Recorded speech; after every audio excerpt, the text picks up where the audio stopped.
Inconclusive. That's what New York City medical examiners are saying about the autopsy of actor Philip Seymour Hoffman. They need to run a few more tests to see exactly what caused his death. Police are calling it an apparent drug overdose. Hoffman was found in his apartment Sunday with a needle in his arm and packets of heroin near his body. The award-winning actor's death is raising concern about what's being found in the heroin that some people are using. Police and drug counselors are calling it the most alarming epidemic of our time. Just today, Vermont State Police say the powerful painkiller fentanyl is being packaged and sold as heroin. It's warning that injecting that drug can have lethal consequences. Tonight, a recovering addict opens up about his problem, his path to a better life, and the struggle people like him face every day. Matt Markham has the story. It was just living in, complete hell. First, marijuana, then prescription drugs. When he couldn't find those, heroin found him. This man, whose identity we're concealing, had a good job, a good family in Latham.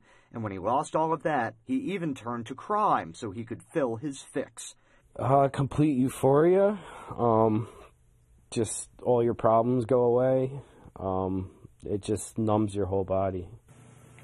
But the problems are still there when it's over. Correct. It seems that it's everywhere in the suburbs because it's just getting cheaper and cheaper and cheaper for people to use. How much money did you spend on all of this?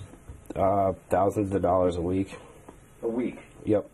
More than half the people for whom the Addictions Care Center works are heroin addicts. It's been a noticeable increase since what's called I-Stop was signed into law. It cracks down on overprescribed drugs. But the fact that it's harder to get those pills now, does that push people to heroin, in your opinion, too? Yeah, I don't think there's any question. I think, the steps to control prescription drug abuse has resulted in street heroin abuse.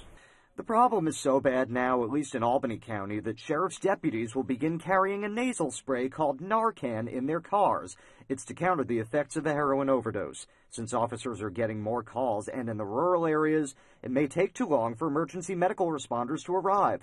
Rensselaer County uses it now and used it to help a man who overdosed just last week. But even more dangerous, what could be added to heroin, and that's fentanyl. It's showing up in some cases, even right in our community, and it's 100 times more potent than morphine.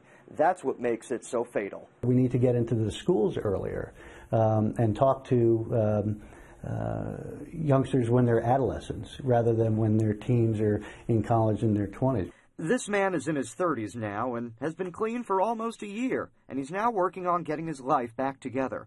He'll soon be married, and his family has welcomed him back, and he needs them more than he needs to get a drug to avoid withdrawal. Every day, just waking up sick, the worst feeling in the world, just feeling like I wanted to die. Do you feel that you'll be in recovery forever? Yes, because I know if I pick up another drug, that everything that happened to me will happen again. Matt Markham, CBS 6 News. And a community forum will be held at the Albany College of Pharmacy to talk about the epidemic of heroin.